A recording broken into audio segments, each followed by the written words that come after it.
Jeremy, honey, do you have any idea when you'll be returning home? Your father doesn't appear to be well. We've taken him to the hospital. Do you think you'll be able to make a visit? Oh, is it finally the moment to bid farewell to the old man? It's time. I've been waiting for this for years. That's not good at all. Why would you say something like that? This isn't the time for jokes. Dear, we need you here. Can you come?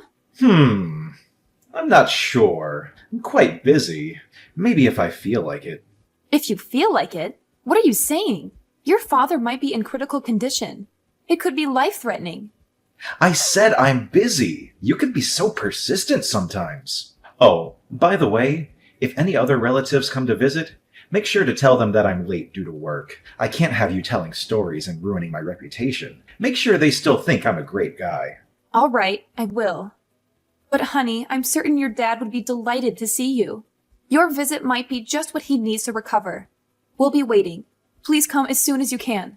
Yeah, whatever. I thought taking care of the house was your responsibility. And now you're bothering me with all these things I really don't care about. You should really do better. Aren't you supposed to be my wife? All right, I'll try my best. But please promise me you'll come and visit when you have the time.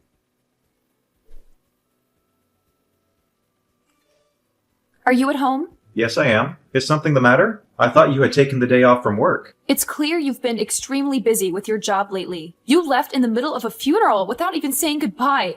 I should probably let you know that I've quit my job. What? Why would you do such a thing? Haven't you heard? Dad left behind a substantial fortune. I didn't know about it until now, so there's no chance you knew. There's almost $5 million in his bank account. Really?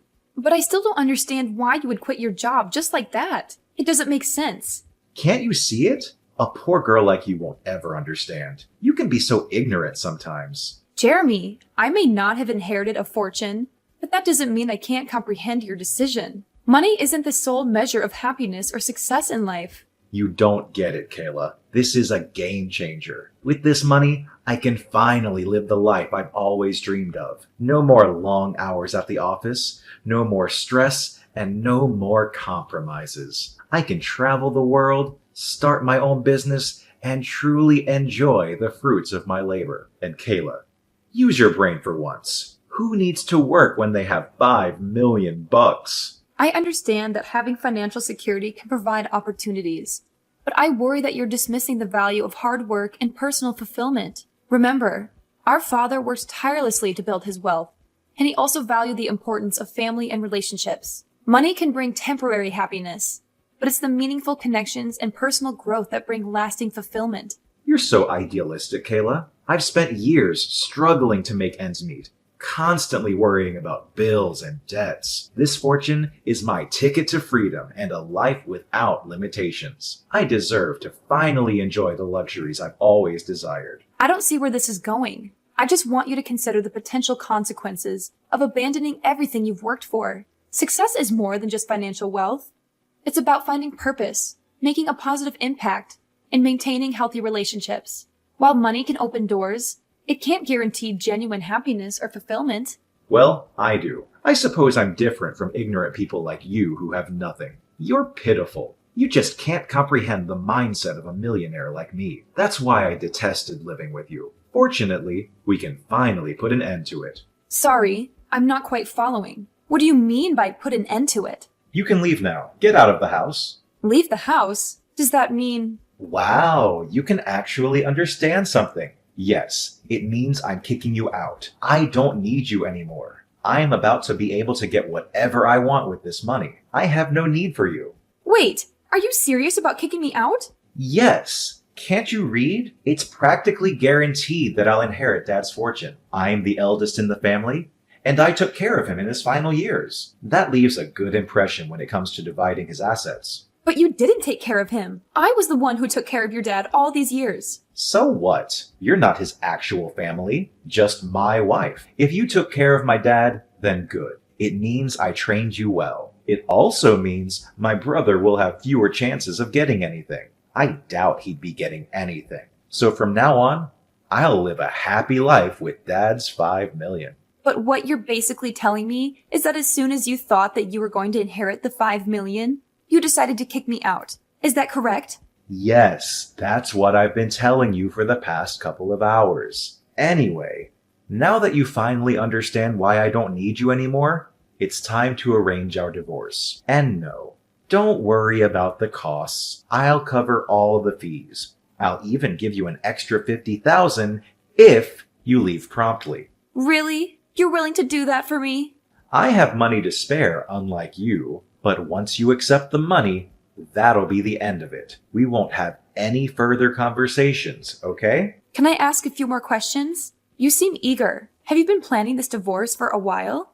But we didn't really have time to have a child. I was busy taking care of your dad, and you were rarely home. Enough with the excuses. Just get out of the house, will you? You'll have to leave eventually because I'm going to sell it. Sell it? Why? It holds so many precious memories with your dad. Probably more than I have. Don't you want to keep it? I'm preparing to buy a new house, and I need the proceeds from selling this one to help with the mortgage. I'm offering you $50,000. So stop complaining. It might be a significant sum for someone like you, but consider it as compensation for me cheating. I knew that you were really deceiving me the whole time. So I assume you'll be moving in with the woman you cheated on me with. Feeling jealous now? It doesn't matter. You'll be out of the house, and you won't have anything to do with me for the rest of your miserable life. It's only been 5 days since your dad passed away, and you're already planning to sell the house. I wanted to give you the benefit of the doubt, but it's clear you don't care about your father. You're talking too much. I no longer consider you my wife. You have no say in anything. I suppose you want me to thank you for taking care of Dad? But that was the one and only useful thing you did. Now that it's over, I have no reason to keep you. The $5 million is practically already mine. Just be smart for once. Take the $50,000 and leave. All right, then I agree to the divorce. That took you long enough. I want you to pack your things and be out of the house by the end of the day. Is that clear? Yes, I understand. Then fine. I'll prepare the documents and send them to you. Or maybe I'll leave them on the kitchen table when I leave. When will you transfer the $50,000 to my bank account? The sooner the better. My current savings should be just enough. I can't wait until I receive the inheritance. $50,000 is nothing compared to $5 million. Then please transfer the money today. I'll accept it as compensation for you cheating on me. Thank you for taking care of me, even though there really isn't much to thank you for.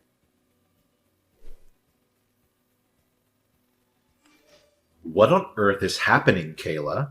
What? I thought we agreed to not contact each other after the divorce. I still haven't received my inheritance. Have you heard anything from the attorneys? You better not hide anything from me. So that's the reason you reached out to me? I don't think you'll be getting anything, Jeremy. What does that mean exactly? I don't think you'll receive a single penny. I don't understand. Where is my $5 million? I've been waiting for it. Frankly, I can't fathom how you believed you were entitled to anything. I'm the eldest in the family now that Dad is gone. I should be the one inheriting his entire fortune. Dad left a will. Did you know? Obviously not. Otherwise, I wouldn't be asking you what's going on. After the funeral, a court-appointed executor paid his respects. Apparently, he was named by your dad before he passed, and he was responsible for carrying out his wishes. We scheduled a meeting to discuss the contents of the will. Don't fret. It's all been settled. Why was I kept in the dark about this? Well, you barely attended the funeral. You left early, remember? We assumed there wouldn't be much of an issue without you, so we didn't bother informing you. What the hell? According to the will, your dad decided to bestow his entire fortune upon me. It was very kind of him. I don't have time for this nonsense. Just tell me the truth. If you don't believe me, then why don't you ask your brother? He should be well informed since he was chosen to take over the family business. Are you joking? I suppose it doesn't concern you much since you never excelled at work in general, if I recall correctly. That's why your dad told you to work at a different company, right? Anyway, your brother inherited your dad's company, and I inherited his fortune. You?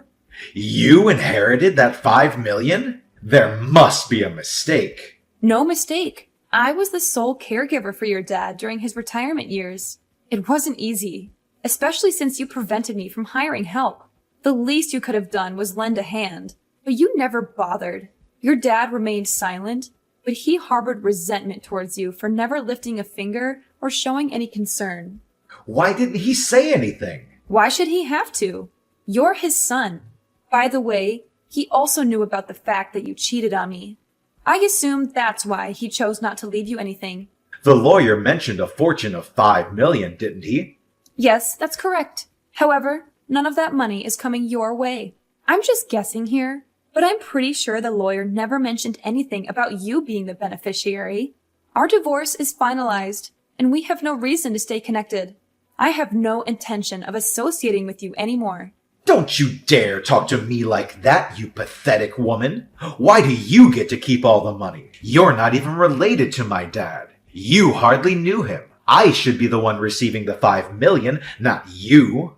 If I barely knew him, why would I have taken care of him all these years? I wouldn't have done something like that if I didn't know him, right? The reality is, I knew him much better than you did, especially in his final years. It's time for you to face the facts. You're a horrible person, and this is the consequence of your actions. Fine. Whatever. I guess you knew him. But that's not what we're discussing right now. Stop going off topic. Really? I believe it's entirely relevant. You're the one who started the conversation about what happened to the money, right? I'm just trying to be considerate and explain how your father, out of his kindness, decided to leave me his fortune. And I'm explaining why you won't receive a share from such a kind-hearted man. I don't see why you're having trouble understanding. He's still my father, though. Oh, now you suddenly care about him. I distinctly remember you didn't bother showing up when I called you from the hospital. The only thing you did was attend the funeral. And even then, you left early without paying your respects. It's clear you didn't even attempt to show grief. It's sad to think that you only saw your father as a source of wealth. That's not true. I don't know, but that's the impression most of your relatives, your father, and I had based on your behavior. But I suppose it doesn't really matter now. Regardless of the truth, just remember that you won't receive anything from him. Whatever you decide to do from now on, it's none of my concern. We're divorced, so do as you please where I can't see you. I'll make sure you regret your arrogance. And what about the $50,000 I paid you? What about that? We already discussed that. It's compensation. Compensation? What do you mean? It was your suggestion. Compensation for your infidelity. If you have any further issues, please address them with my lawyers. I have no interest in listening to your complaints all day. I have nothing more to say to you. But my money. Where's my money? Perhaps you should reflect on your behavior. You were so consumed with work that you rarely came home. You hardly contributed to taking care of the house, let alone your father. Even when you were home, you spent your days lounging on the couch, watching TV like a sloth. Frankly, I think both your dad and I had enough. We expected more from you, and I'm sorry it had to come to this. It's not my fault I was busy. Are you implying I'm not allowed to take a day off and relax? No, that's not what I'm trying to say.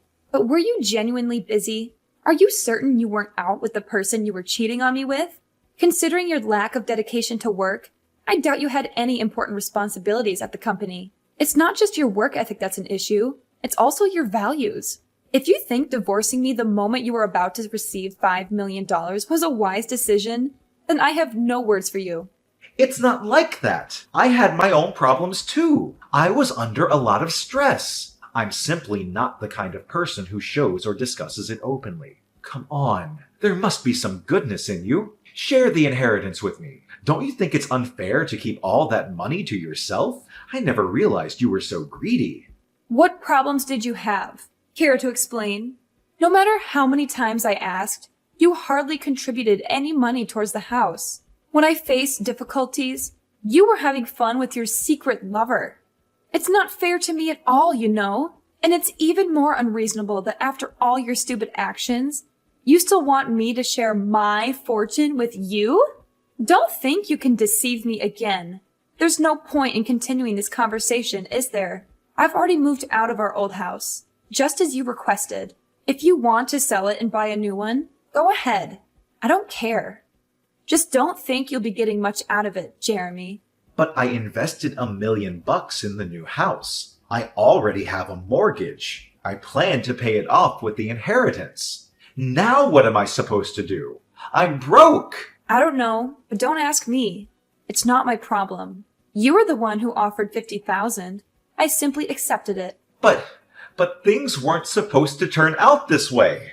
You have no one to blame but yourself for all of this. I think it's time you face the harsh reality, Jeremy. I'm sorry, dear. I apologize for my actions. Please forgive me. Give me my share of the inheritance, will you? Your father didn't leave you anything, remember? A portion of 0 is still 0. You're not receiving anything. I want nothing more to do with you.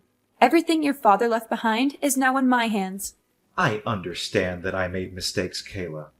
But can't we find a way to move forward? I know I messed up, but I'm willing to make amends and change for the better. It's not just about your mistakes, Jeremy. It's about the years of disregard for our relationship and the pain you caused. It's about the sacrifices I made while you were too busy chasing after your own desires. Your apologies are empty words without genuine actions to back them up. I know I can't undo the past, but I'm willing to learn from my mistakes and work on rebuilding our relationship. We've been through so much together, and I still love you, Kayla. Love me? How ridiculous. You may say you love me, but your actions have proven otherwise time and time again. It's not just about the inheritance. It's about the years of emotional neglect and the disregard for our partnership. I understand that I hurt you, Kayla, and I'm truly sorry for that. I want to make things right and show you that I've changed, but we can address the issues that led us to this point and work on rebuilding our trust. Please, Kayla, don't shut me out completely. I know I messed up, but I still believe in us. Let's at least try to find common ground and work towards healing and understanding. It's over. Right now, I need to prioritize my own well-being and find happiness on my own terms. I hope you have fun with your job and your new girlfriend. But I don't have a job anymore. I don't have a job, and I have a mortgage to pay. Your ex-husband is going through a tough time right now. Shouldn't you fulfill your duties as a former wife and help me out? I'm not your wife anymore, honey. Did you forget? We got divorced. Please, help me. Even though we're no longer married, we spent years together. We used to love each other deeply. But did we really? If we did, it was a long time ago. The past few years have been incredibly challenging for me. I dedicated a significant part of my life to taking care of your dad. There are numerous things I missed out on, and I believe he recognized that too. I'm making up for lost time now. I'm sure he would want me to spread my wings. I understand that you feel like you missed out on things. But that doesn't erase the love we once had, right? Remember the time I always cared for you? And we also had our memories together. Jeremy, caring about someone and being in love are two different things. Yes, we shared a history, but that doesn't mean we should continue a relationship that isn't fulfilling for either of us. Life is too short to remain in a stagnant or unhappy situation. I can't imagine my life without you, Kayla. We've been through ups and downs, and I always thought we would find a way to make it work. I know it's difficult to accept, but sometimes relationships run their course. We both deserve to find happiness and fulfillment, even if it means going our separate ways. I'm nearly 40 now, but it looks like life will finally become better. I've spent years putting others before myself, and now it's time for me to prioritize my own well-being and personal growth. I'm sorry to say that I can't say the same for you, Jeremy. Don't give up on us so easily, Kayla. We can work through this. Could we please find a way to reconnect? No! Can't you just stop irritating me? Listen here. It's important to acknowledge that people change and evolve. The person I am today is not the same person I was when we fell in love. I've grown, and my priorities have shifted. It's time for both of us to embrace new chapters in our lives and discover what truly makes us happy. Goodbye, Jeremy. I hope we can find peace and happiness separately. After what happened between Jeremy and me, I made the decision to block him, ensuring that I wouldn't receive any messages or calls from him. It was a necessary step to protect myself from any further emotional turmoil. Interestingly, I recently heard from a close friend that Jeremy had been persistently seeking lawyers in an attempt to contest his exclusion from the inheritance. However, all of his efforts were in vain. as every legal professional he approached confirmed that he would not be entitled to any portion of the estate. It was at that moment, when faced with the unanimous verdict of legal experts, that Jeremy finally came to the stark realization that there was nothing more he could do to alter the situation. The consequences of his actions had caught up with him, leaving him not only emotionally shattered, but also financially devastated. Deep in debt and with his bank account drained, he had no choice but to accept the harsh reality before him. To make matters worse, as soon as his girlfriend discovered that Jeremy would not be receiving any inheritance, she promptly abandoned him, leaving him to face the consequences alone. Their plans for a new house, which were built on the expectation of financial security, crumbled away, leaving Jeremy in a state of despair and uncertainty. In a desperate attempt to seek assistance, Jeremy turned to me and other relatives, pleading for help and support. However, his pleas fell on deaf ears as all of us, having witnessed the pain he had caused and the consequences of his actions, refused to extend a helping hand. With no alternative left, Jeremy found himself in the position of having to find a new job. Unfortunately, his search proved to be a challenging one, as he struggled to secure a full-time or even a decent part-time position. Eventually, he was left with no choice but to accept a job at a factory located in another state, where the working conditions were nothing short of abysmal. Day and night, he toiled tirelessly, with minimal rest, simply to make ends meet. On the contrary, I used the property inherited from my dad to establish a thriving business. With hard work, determination, and a stroke of good fortune, my venture flourished over the years. And as fate would have it, I crossed paths with a kind-hearted gentleman whom I eventually married. Moreover, I also spent an amount of money on charity and volunteering. These voluntary activities really helped me to find peace in my heart, so that I can begin a new chapter of my happy life. In essence, my goal in life is to find true happiness and make the most of the opportunities that come my way. While Jeremy's actions and choices led him down a difficult path, I choose to forge ahead, learning and growing from my experiences and honoring the blessings that have come my way.